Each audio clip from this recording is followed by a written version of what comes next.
Oke, bismillahirrahmanirrahim. Assalamualaikum warahmatullahi wabarakatuh. Hai semua, perkenalkan nama saya Hayuna dengan NPM 2431015, mahasiswi dari Prodi Pendidikan Biologi Universitas Lataksa Masiro. Baiklah, pada kesempatan ini saya akan membuat video mengenai siklus menstruasi. Tujuan pembuatan video ini yaitu untuk memenuhi persyaratan penugasan dari mata kuliah embriologi dengan dosen pengampu Bapak Jajang Miharja MPD. Nah teman-teman, pada video kali ini topik pembahasan dalam siklus menstruasi ini yang pertama mengenai siklus menstruasi, yang kedua mengenai siklus ovarium, siklus uterus, dan juga kontrol hormon oleh hipotalamus. Jadi teman-teman, sewaktu mencapai kematangan seksual, seorang perempuan itu akan menghasilkan gamet menurut siklus.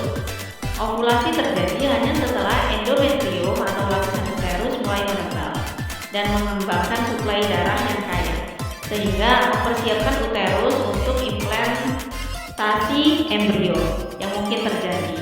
Nah, jika kehamilan tidak terjadi, lapisan uterus terlepas dan siklus yang lain dimulai.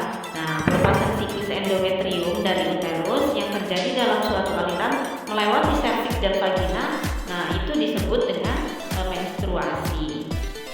Nah, jadi apa sih itu siklus menstruasi? Siklus menstruasi itu merupakan rangkaian perubahan yang terjadi secara alamiah dan berulang pada sistem reproduksi seorang wanita, terutama seorang wanita dewasa, khususnya induk telur, ovarium, dan rahim atau yang disebut juga dengan uterus. Yang memungkinkan terjadinya kehamilan. Nah, siklus menstruasi ini mencakup dua siklus, yaitu siklus ovarium dan juga siklus uterus. Siklus ovarium ini berfungsi untuk mengatur produksi beserta pelepasan sel telur dan pelepasan estrogen dan progesteron secara teratur, sedangkan si siklus uterus ini berfungsi untuk mengatur persiapan dan pemeliharaan lapisan rahim dalam menerima telur yang telah dibuahi sebagai tempat berlangsungnya kehamilan. Kedua siklus tersebut digerakkan oleh hormon-hormon yang dibentuk tubuh secara alami.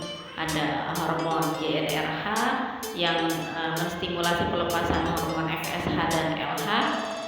Terus itu siklus ovarium dan siklus uterus ini juga memiliki beberapa fase, yaitu untuk siklus ovarium itu sendiri memiliki dua fase, yaitu fase folikuler dan fase luteal. Sedangkan siklus uterus itu memiliki tiga fase, yaitu fase menstruasi, fase proliferasi, dan fase sekretory. Nah teman-teman, di sini sudah terlihat ada gambar atau grafik dari siklus menstruasi. Di sini ada yang A, ini gambar dari kontrol oleh hipotalamus, terus yang B ini menggambarkan dari gonadotropin pituitari dalam darah, yang C siklus ovarium, yang D hormon-hormon ovarium dalam darah, dan yang E siklus uterus menstruasi. Nah, kenapa sih di siklus menstruasi ini apa hubungannya gitu tuh kan dengan adanya kontrol hipotalamus, apa hubungannya sama pituitari anterior? Nah, jadi si siklus menstruasi ini ternyata diatur oleh hipotalamus dan kelenjar pituitari anterior yang ada di dalam otak. Nah, hipotalamus ini melepaskan GnRH yang memicu kelenjar pituitari anterior agar apa? Agar melepas si FSH dan LH. Nah, frekuensi dan volume pelepasan GnRH itu menentukan seberapa banyak FSH dan LH yang dihasilkan oleh pituitari. Nah, sebelum pubertas, GnRH dilepaskan dalam jumlah kecil yang tetap dengan laju yang stabil. Tetapi ketika masa pubertas, GnRH ini mulai disekresikan dalam rentetan pelepasan yang besar. Nah, teman-teman di sini bisa melihat gambarnya. Nah, di sini ada gambar yang ditunjuk oleh nomor 1, yaitu menunjukkan hipotalamus dia melepaskan GnRH. Lalu yang kedua yang ditunjuk oleh nomor 2, si GnRH ini dia merangsang stereopituitari. Untuk apa? Untuk menyekresikan FSH dan LH dalam jumlah kecil. Dan gambar yang ketiga menunjukkan bahwa FSH dan LH merangsang folikel untuk tumbuh. Dan gambar yang keempat kita lihatnya dari atas ke bawah. Yang keempat itu menunjukkan bahwa estradiol disekresikan oleh folikel yang sedang tumbuh dalam jumlah yang meningkat. Sel-sel dalam folikel yang sedang tumbuh mulai membuat estradiol. Peningkatan jumlah estradiol itu secara lambat yang disekresikan selama sebagian besar bagian dari siklus ovarium selama pertumbuhan folikuler dan pematangan oosit. Sejumlah folikel mulai tumbuh menurut setiap siklus, namun biasanya hanya satu yang matang, yang lainnya itu mana? Yang lainnya itu akan hancur. Nah, kadar estradiol yang rendah menghambat sekresi hormon-hormon pituitari menjadi kadar FSH dan LH relatif rendah. Nah, sekarang perhatikan gambar yang ditunjukkan oleh nomor 5.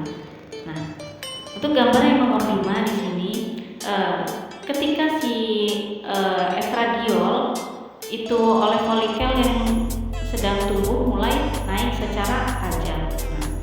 Lalu gambar yang ditunjuk oleh nomor 6 itu kadar si FSH dan LH meningkat secara mencolok, sementara kadar estradiol yang rendah menghambat si sekresi gonadotropin si pituitari. Konsentrasi estradiol yang tinggi memiliki efek yang berlawanan. Ia merangsang si sekresi gonadotropin dengan bekerja pada hipotalamus untuk meningkatkan keluaran si GnRH. Efeknya lebih besar untuk LH karena konsentrasi estradiol yang tinggi meningkatkan sensitivitas GnRH dari sel-sel pelepas LH. Di mana? Di dalam pituitari. Selain itu juga folikel-folikel merespon lebih kuat terhadap LH pada tahap ini karena apa? Karena lebih banyak sel-selnya yang memiliki reseptor-reseptor untuk hormon.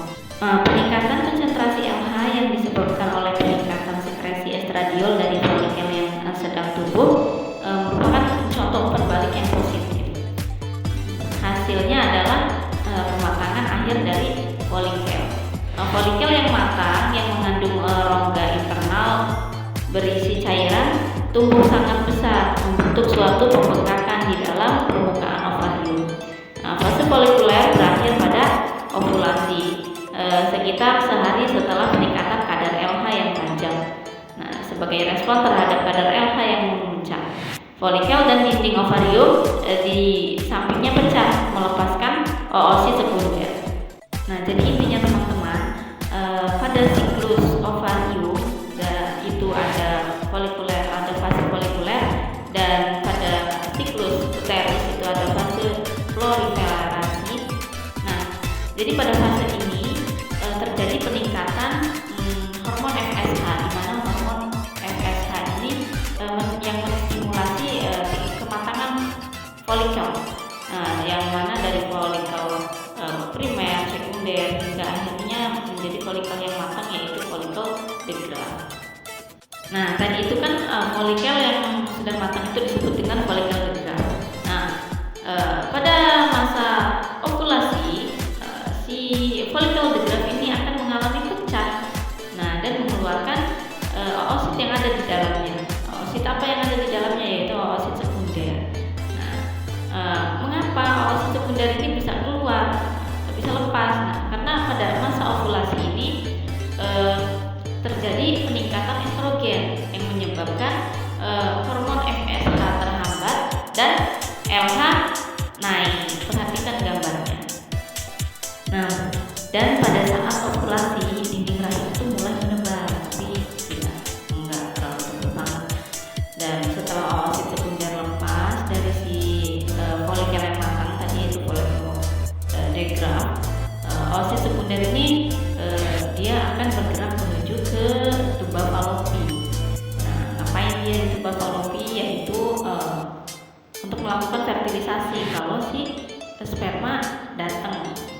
Nah, sedangkan si follicle diagram tadi yang pecah, dia tetap di tempatnya dan berubah menjadi corpus luteum. Ciri dari corpus luteum itu sendiri yaitu dia banyak mengandung darah.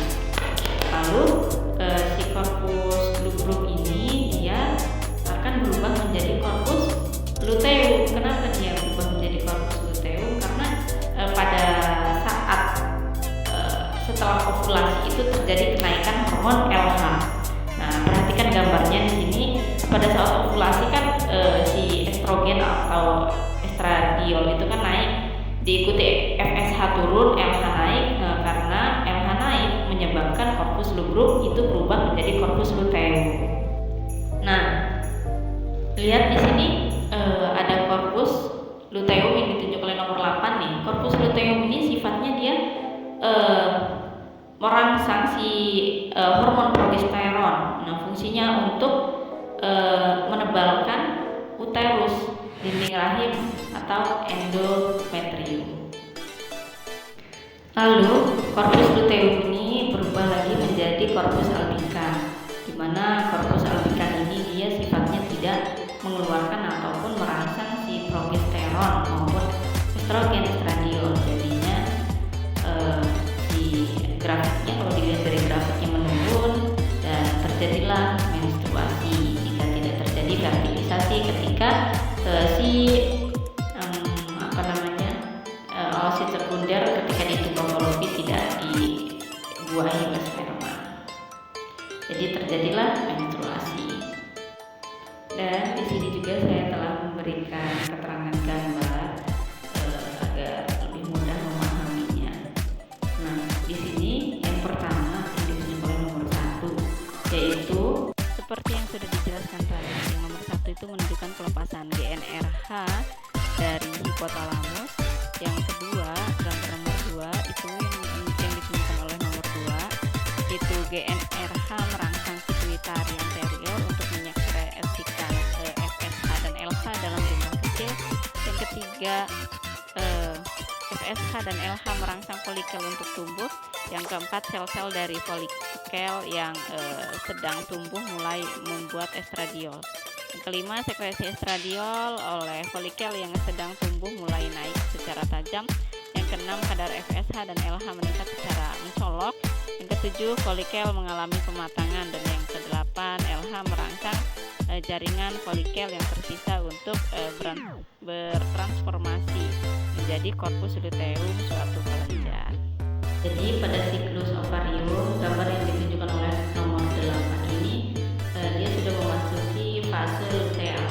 Nah, dari siklus ovarium terjadi setelah ovulasi. LH merangsang jaringan folikel yang tersisa di dalam ovarium untuk mentransformasi menjadi corpus luteum. Di bawah rangsangan terus-menerus oleh LH, corpus luteum menyekresikan progesteron dan estradiol.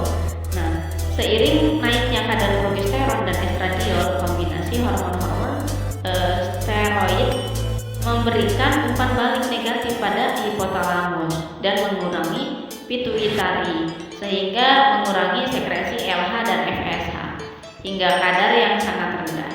Nah, di dekat akhir fase luteal, kadar gonadotropin yang rendah menyebabkan corpus luteum berdisintegrasi sehingga memicu penurunan tajam pada konsentrasi estradiol dan progesteron. Nah, penurunan kadar hormon-hormon steroid ovarium membebaskan si hipotalamus dan pituitari dalam efek umpan balik negatif hormon-hormon ini. Nah, pituitari kemudian dapat memulai menyekresikan FSH dalam jumlah yang cukup untuk merangsang pertumbuhan folikel-folikel baru di dalam ovarium sehingga memulai siklus ovarium berikutnya. Yang selanjutnya keterangan yang ada di siklus uterus. Nah, gambar yang ditunjukkan oleh nomor 9 yaitu estradiol dan progesteron yang disekresikan oleh corpus luteum merangsang perkembangan dan pemeliharaan lanjutan lapisan uterus, yaitu penebalan endometrium. Jadi estradiol dan progesteron yang disekresikan oleh corpus luteum merangsang perkembangan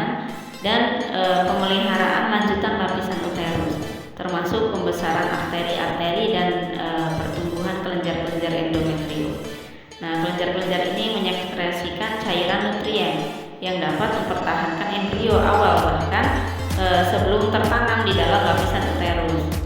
Dengan demikian, fase luteal siklus ovarium terkoordinasi dengan apa yang disebut dengan fase sekresi dari siklus uterus. Dan untuk gambar yang ditunjukkan oleh nomor 10 itu fase aliran menstruasi ya. Jadi saat disintegrasi korpus luteum, kemerosotan kadar hormon ovarium dengan cepat menyebabkan arteri di dalam endometrium itu menyempit. Kenapa demikian? Karena tidak memperoleh sirkulasi yang cukup.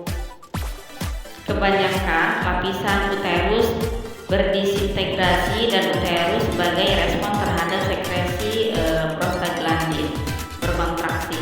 Pembuluh darah kecil di endometrium menyempit, melepaskan darah yang terbuang bersama jaringan dan cairan endometrium. Hasilnya adalah menstruasi. Begitu. Ya, mungkin itu saja video mengenai siklus menstruasi dari saya. Semoga bermanfaat. Kurang dan lebihnya mohon maaf. Saya akhiri. Wassalamualaikum warahmatullahi wabarakatuh.